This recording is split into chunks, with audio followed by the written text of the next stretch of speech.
Very good morning, students. Come back to my channel. I am Shweta ma'am, your computer science lecturer.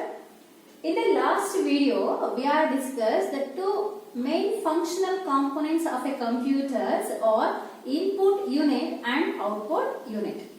So today we have taken the third functional unit of a computer is memory unit.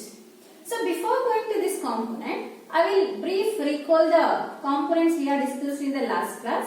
What is input device? What are all the input devices we are used in a computer system? Input device means the devices can be used to enter the data into the computer are called as input devices. ಅಂದ್ರೆ ಯಾವ devices ಅನ್ನ ನಾವು use ಮಾಡಿ computers ಗೆ ಡೇಟಾನ input ಆಗಿ ಕೊಡ್ತೀವೋ ಆ ಎಲ್ಲ devices ಅನ್ನ ನಾವು ಇನ್ಪುಟ್ ಡಿವೈಸಸ್ ಅಂತ ಕರಿತೀವಿ. Understood? So in almost all computers the keyboard is must and should be are used. So that's why the keyboard we are called as a standard input device.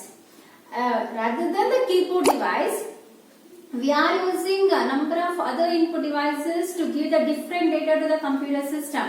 For example, we are using a mouse input device to give the pointing data to the computer. We are using a scanner input device. We are using light pen, joystick.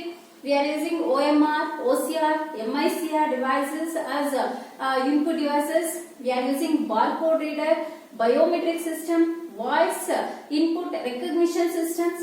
So digital cameras, these are all different input devices we are used to give different types of data to the computer. At the time of given the data to the computer, the input devices should translate the user input to machine understandable data. Understood? Later we are discussed about output units. So what is output devices and which one we are taken as a standard output device? Why the output devices are used means the devices that are used to display the resultant values on the out monitor screen is called as output devices. ಅಂದ್ರೆ ಯಾವ devices ಅನ್ನ use ಮಾಡಿ ನಾವು resultant values ಅನ್ನ ತಗೊಳ್ತೀವೋ ಆ ಒಂದು devices ಅನ್ನು ನಾವು ಔಟ್ಪುಟ್ ಡಿವೈಸಸ್ ಅಂತ ಕರಿತೀವಿ. In that, monitor is a standard output device we are used in a computer system. Other than the monitor device, we are using other output devices also. Like we are using speakers to receive the voice data from the computer system. We are using a printer to take the printout of any document. We are using projector to display the movie, or we are using seminar classes. Next, we are using plotter. Some of the telephone exchange offices and some of the government sectors they will use plotter device as a output device. Understand? So today we are talk about the third functional component of a computer is memory unit. So what is memory? Memory means the computer provides some space to store our data. So whatever the data we are given to the computer, the data can be stored in some place. Where the data is stored, the computer is provides some space to store our data. ಅಂದ್ರೆ ಈಗ ನಾವು input ಡೇಟಾನ ಕೊಡ್ತೀವಿ. For example ನೀವು admission ಹಾಕ್ತಾ ಇದ್ದೀರಾ, ನೀವು admission ಆಗಿ ನಾವು ನಿಮ್ಗೆ ಮೆಸೇಜ್ ಕಳಿಸ್ಬೇಕು, ಇವತ್ತು ಕಾಲೇಜ್ ಸ್ಟಾರ್ಟ್ ಆಗುತ್ತೆ, ಇವತ್ತು ಹಾಲಿಡೇ ಇರುತ್ತೆ, ಇವತ್ತು ಬಂದಿರುತ್ತೆ, ಇವತ್ತೇನೋ ಒಂದು ಕಾಲೇಜ್ ಪ್ರೋಗ್ರಾಮ್ ಇರುತ್ತೆ, ಈ ಎಲ್ಲ ಡೀಟೇಲ್ಸ್ ಅನ್ನ ನಾವು ನಿಮ್ಗೆ ಕಳಿಸ್ಬೇಕಂದ್ರೆ ನಿಮ್ಮ ಡೇಟಾನ ನಾವು ಕಂಪ್ಯೂಟರ್ ಅಲ್ಲಿ ಸ್ಟೋರ್ ಮಾಡಲೇಬೇಕಾಗತ್ತೆ. ಅಂದ್ರೆ ನಾವು ನಿಮ್ಮ ಡೇಟಾನ ಇನ್ಪುಟ್ ಆಗಿ ಕಂಪ್ಯೂಟರ್ಗೆ ಎಂಟ್ರಿ ಮಾಡ್ತೇವೆ.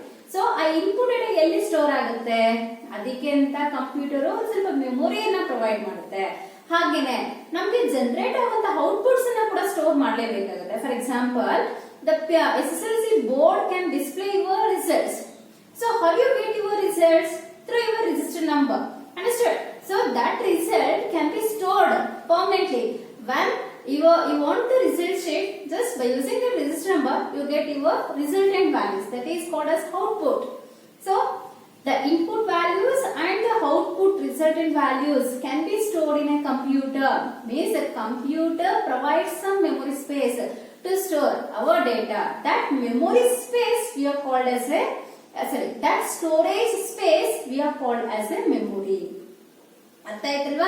ಈಗ ನೋಡಿ ಹ್ಯೂಮನ್ ಬಾಡಿಯಲ್ಲಿ ನಂಬರ್ ಆಫ್ ಕಾಂಪೊನೆಂಟ್ಸ್ ಇದೆ. ಫಾರ್ ಎಕ್ಸಾಂಪಲ್ ಹ್ಯಾಂಡ್ಸ್ ಇರ್ಬೋದು, ಲೆಗ್ಸ್ ಇರ್ಬೋದು, ನಮಗೆ ಬೇರೆ ಪಾರ್ಟ್ಸ್ ಇರ್ಬೋದು. ಆದ್ರೆ ಇದೆಲ್ಲ ಪಾರ್ಟ್ಸ್ ಗೆ ನಾವು ಹಿಂಗೆ ಕೆಲಸ ಮಾಡ್ಬೇಕು, ಹೀಗೆ ಮಾಡ್ಬೇಕಂತ ಮಾನಿಟರ್ ಮಾಡೋದು ಯಾವುದು? ಬ್ರೈನ್. ಅಂದ್ರೆ ಬ್ರೈನ್ ಅಲ್ಲಿ ಡೇಟಾ ಸ್ಟೋರ್ ಆಗುತ್ತೆ. ಸೊ ಈಗ ನಾವು ಸ್ಟೆಪ್ಸ್ ಹಿಡಿತಿದೀವಿ ಅಂದ್ರೆ ಹುಷಾರಾಗಿ ಇಳಿಬೇಕಾಗುತ್ತೆ. ಅದಕ್ಕೆ ಬ್ರೈನ್ ಇನ್ಸ್ಟ್ರಕ್ಷನ್ಸ್ ಅನ್ನ ಪಾಸ್ ಮಾಡ್ತಿರತ್ತೆ. ಅಂದ್ರೆ ಈ ಎಲ್ಲ ಕಾಂಪೋನೆಂಟ್ಸ್ ವರ್ಕ್ ಆಗ್ಬೇಕಾಗಿರುವಂತ ಒಂದು ವರ್ಕ್ ಹೇಗ್ ಆಗ್ಬೇಕು ಎಲ್ಲ ಇನ್ಸ್ಟ್ರಕ್ಷನ್ಸ್ ಅನ್ನ ನಮ್ಗೆ ಬ್ರೈನ್ ಕೊಡುತ್ತೆ. Brain is called as a memory device in a human body. Like that, so based on the user instructions, the data can be processed in a CPU. But whatever the data the user can enter, which output the computer generates, all the data must be stored in some space. That space we are called as a memory. Understood? That memory provided by memory units. Memory units provides space to store data and information in a computer. What are all the devices can be used to store the data in a computer? Those devices we are called as a memory devices. ಅಂದ್ರೆ computer ಅಲ್ಲಿ ಎಲ್ಲ devices ಅನ್ನ use ಮಾಡಿ ನಾವು ಡೇಟಾನ ಅಥವಾ information store ಮಾಡ್ತೀವೋ ಆ ಎಲ್ಲ ಡಿವೈಸಸ್ ಅನ್ನ ನಾವೇನಂತ ಕರಿತೀವಿ? ಮೆಮೊರಿ ಡಿವೈಸಸ್ ಅಂತ ಕರಿತೀವಿ. The devices can be used to store the data or information in a computer is called as a memory devices. Understood? So here, the memory devices we are also called as a storage devices because it stores the data. Memory, it will provide the storage space to store the data. So that's why the memory devices we are also called as a storage device. Memory devices na navenanta karithivi? Storage devices anta kuda karithivi. So computer is having some memory. How the memory can be measured? Computer ಅಲ್ಲಿ ನಮಗೆ ಸ್ವಲ್ಪ memory ಇದೆ. ಎಷ್ಟು memory ಇದೆ? ಆ ಮೆಮೊರಿಯನ್ನು ಹೇಗೆ measure ಮಾಡೋದು? Are you clear? Computer is having some memory space. How we are measure? How many bytes of memory is there? So what is the capacity of our computer to store the data? Which amount of data can be stored in a computer? ಅಂದ್ರೆ ಈಗ ನಮ್ಮ ಹತ್ರ ಒಂದು computer ಇದೆ, ನಾವು ಡೇಟಾನ store ಮಾಡ್ತಾ ಹೋಗ್ತೀವಿ. ನಮ್ಮ ಕಂಪ್ಯೂಟರ್ ಅಲ್ಲಿ ನಾವು ಎಷ್ಟು ಡೇಟಾನ ಸ್ಟೋರ್ ಮಾಡಬಹುದು? ನಮ್ಮ ಕಂಪ್ಯೂಟರ್ಗೆ ಎಷ್ಟು ಕೆಪಾಸಿಟಿ ಇದೆ ಡೇಟಾನ ಸ್ಟೋರ್ ಮಾಡ್ಕೊಳ್ಳೋದಕ್ಕೆ? ಸೊ ಯಾವ ತರ ನಾವು ಮೆಮೊರಿಯನ್ನ ಮೆಷರ್ ಮಾಡೋದು ಅಂದ್ರೆ, so the unit byte can be used to measure the memory capacity in a computer. So ನಮಗೆ ಒಂದು ಸ್ಟ್ಯಾಂಡರ್ಡ್ ಯೂನಿಟ್ ಇದೆ, ಆ ಯೂನಿಟ್ ಅನ್ನ ನಾವು ಬೈಟ್ ಅಂತ ಕರಿತೀವಿ. BYTE, bytes. The unit byte can be used to measure the memory. So what is the capacity of the computer? How much data the computer can hold? So all these concepts we are discussed about the unit byte. Understood? The unit byte, it is used to measure the memory in a computer. So you know, the computer does not understand any other languages. Example, neither than English nor Kannada nor Hindi or any other language it does not understand. So ನಿಮಗೆ ಗೊತ್ತಿದೆ ಕಂಪ್ಯೂಟರ್ಗೆ ಯಾವುದೇ ಭಾಷೆ ಅರ್ಥ ಆಗಲ್ಲ. ಅದು ಯಾವುದಾದ್ರೂ ಆಗಿರ್ಲಿ, ಇಂಗ್ಲಿಷ್ ಆಗಿರ್ಲಿ, ಹಿಂದಿ ಆಗಿರ್ಲಿ, ಕನ್ನಡ ಆಗಿರ್ಲಿ, ಯಾವುದೇ ಭಾಷೆ ಕಂಪ್ಯೂಟರ್ಗೆ ಅರ್ಥ ಆಗಲ್ಲ. ಹಾಗಾದ್ರೆ ಕಂಪ್ಯೂಟರ್ ಅರ್ಥ ಮಾಡ್ಕೊಳ್ಳೋ ಭಾಷೆ ಯಾವುದು ಅಂದ್ರೆ, the computer can understand only one language, that is zeros and ones language. Understood? So here any kind of data we are given to the computer. ಯಾವುದೇ ಕೈಂಡ್ ಆಫ್ ಡೇಟಾ ನಾವು ಕಂಪ್ಯೂಟರ್ಗೆ ಕೊಡಬಹುದು. For example, we are given student names, means character data, student register numbers, numerical data, student photos, image data. Understood? So we are given character data, number data, image data, means different types of data we are given to the computer, but the computer should translate all these kinds of data in zeros and ones form. ನಾವು ಕೊಡುವಂತ ಯಾವುದೇ type of data ಆಗಿದ್ರು ಕೂಡ ಅದನ್ನ computer zeros ಮತ್ತೆ ones language ಗೆ translate ಮಾಡಿನೇ store ಮಾಡ್ಕೊಳ್ಳುತ್ತೆ. ಅರ್ಥ ಆಯ್ತಲ್ಲ? The computer memory stores any kind of data in zeros and ones form. So here zero is called as bit. In the last class I will explain bit stands for BIT. BIT stands for binary digits. Bit stands for binary digits. So 0 is called as 1 bit, 1 is called as 1 bit. Only 0 and 1 bits the data should be stored in a memory. Understood? At the time of transferring the data from input device to CPU, the data is converts into zeros and ones format. Understood? So a sequence of 8 bits we are called as 1 byte. ಅಂದ್ರೆ ನಮಗೆ 8 bits ಇರುವಂತ ಒಂದು group ಅನ್ನ ನಾವೇನಂತ ಕರಿತೀವಿ, bites ಅಂತ ಕರಿತೀವಿ. Understand? So 1 byte equals to how many bits? 8 bits. The sequence of 8 bits we are called as 1 byte. This 1 byte, it is enough to store a single character in a memory. That single character is either alphabet, is either symbol or is a number. ಅಂದ್ರೆ ನಮಗೆ ಇವತ್ತು keyboard ಅಲ್ಲಿ ಇರುವಂತಹ keys ಯಾವುದೇ ಆಗಿರ್ಬೋದು, ಒಂದು alphabetic key ಆಗಿರ್ಬೋದು ಅಥವಾ ಯಾವುದೇ ಒಂದು ನಂಬರ್ ಕೀ ಆಗಿರ್ಬೋದು ಅಥವಾ ಯಾವುದೇ ಒಂದು ಸಿಂಬಲ್ ಕೀ ಆಗಿರ್ಬೋದು, ನಾವು ಪ್ರೆಸ್ ಮಾಡಿದಾಗ ಒಂದು ಕೀ ಎಂಟರ್ ಆಗುತ್ತೆ ಕಂಪ್ಯೂಟರ್ಗೆ. ಅರ್ಥ ಆಗ್ತಿದ್ಯಾ? ಕೀಬೋರ್ಡ್ ಅಲ್ಲಿ ಯಾವುದೇ ಒಂದು ಪ್ರೆಸ್ ಕೀಯನ್ನ ನಾವು ಪ್ರೆಸ್ ಮಾಡಿದ್ರೆ ಒಂದು ಕೀ ಪಾಸ್ ಆಗುತ್ತೆ. ಆ ಕೀ ಮೇಲೆ ಇರುವಂತ ಕ್ಯಾರೆಕ್ಟರ್ ಸಿಸ್ಟಮ್ ಗೆ ಪಾಸ್ ಆಗುತ್ತೆ. ಆ ಕೀ ಮೇಲೆ ಇರುವಂತ ಕ್ಯಾರೆಕ್ಟರ್ ಸಿಸ್ಟಮ್ ಅಲ್ಲಿ ಸ್ಟೋರ್ ಆಗ್ಬೇಕಂದ್ರೆ ಅದಕ್ಕೆ 8 bytes ಬೇಕು, 8 bits ಬೇಕಾಗುತ್ತೆ. That 8 bits we are called as 1 byte. That 1 byte is enough to store a single character. Either the character is a letter or number or any symbol. Are you clear? So the computer is having the highest storage units. The highest storage units, here I will give some of the examples. Or the sequence of 8 bits we are called as 1 byte. 1024 bytes. So 1024, 1024 bytes. 1024 bytes, it is exactly equal to 2 to the power of 10 bytes. You calculate. 2 is multiplied 10 times. You get the answer is 1024. 2 to the power of 10 is exactly equal to 1024. Understood? Then 2 to the power of 10 bytes means 1024 bytes we are called as 1 kilobyte. So 1024 bytes ಅನ್ನ ಅಂದ್ರೆ 2 to the power of 10 bytes ಅನ್ನ ನಾವು 1 kilobyte ಅಂತ measure ಮಾಡ್ತೀವಿ. ಅರ್ಥ ಆಯ್ತಲ್ಲ? Like that. 1024 kilobytes equals to 1 megabyte. ಇಲ್ಲಿ 1024 kilobytes ಅಂದ್ರೆ ಎಷ್ಟಾಯ್ತು? 1024 into 1024 bytes ಆಯ್ತು. Understood? Because 1 kilobyte equals to 1024 bytes. In place of kilobytes, I will write 1024 bytes. Understood? So 1024 means 2 to the power of 10. Then 1024 into 1024 means it is equal to 2 to the power of 20 bytes. 2 to the power of 20 bytes equals to 1024 into 1024 bytes. So this 2 to the power of 20 bytes we are called as 1 megabyte. It is the highest storage unit to measure.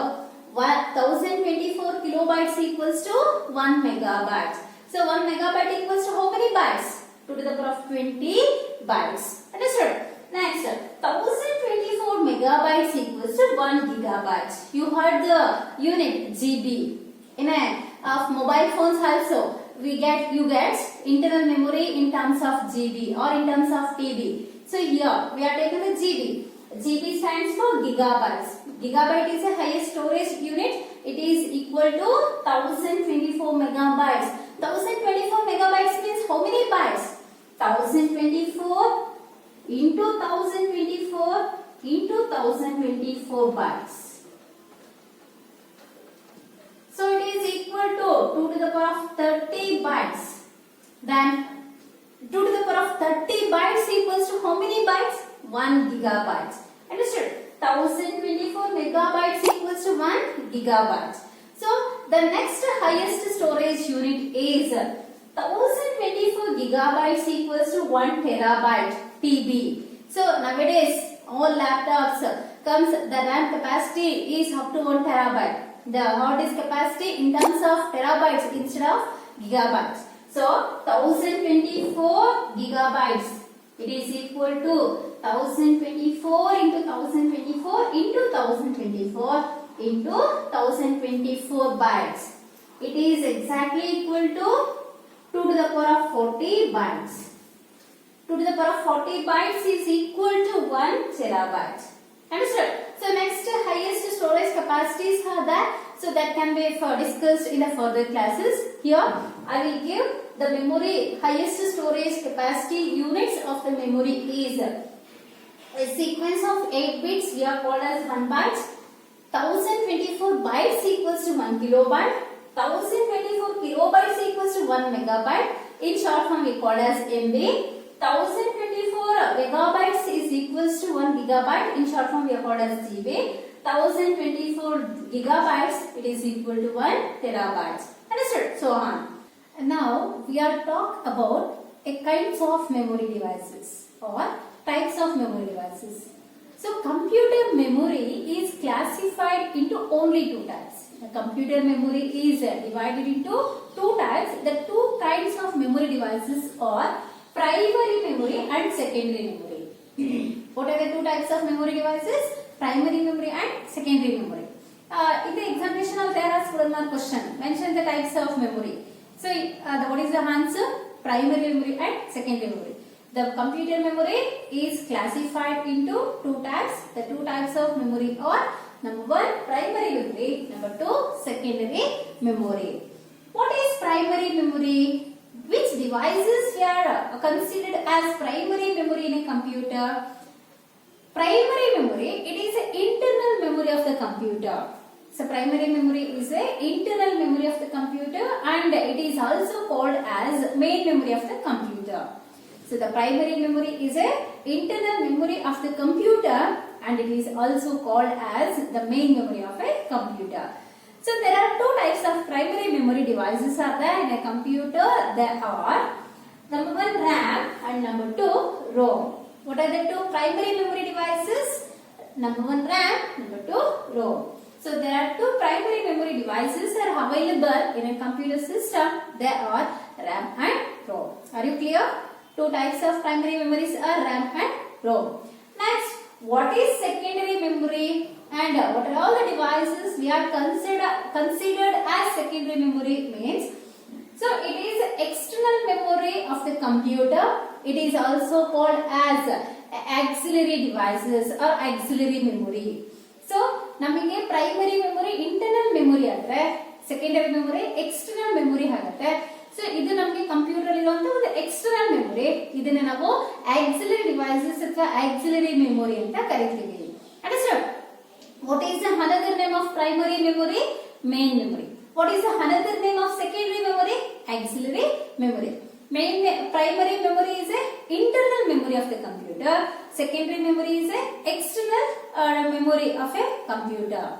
So the secondary memory devices are, so the number of secondary memory devices are available in a market, CS market. So here I will mention some of the external storage devices or secondary storage devices are hard disk, CD, DVD, BD. BD stands for Blu-ray disc. I will explain later. Data card, pen drive, cloud storage and so on. So the number of secondary storage devices are available. Secondary storage devices means the data should be stored permanently. Primary devices means the data should be stored temporarily. So here the number of secondary memory devices are available. Here I will take some of the examples of secondary memory devices. Understood? So what are the types of primary memory? RAM and ROM. So what are the different types of secondary memory? Hard disk, CD, DVD, Blu-ray disc, data card, pen drive, cloud storage and so on. Understood? So all these devices, primary memory devices and secondary memory devices individually we are discussed in the next video. Thank you students. So I will give some of the questions regarding to this video. Please answer those questions and send it to my personal number.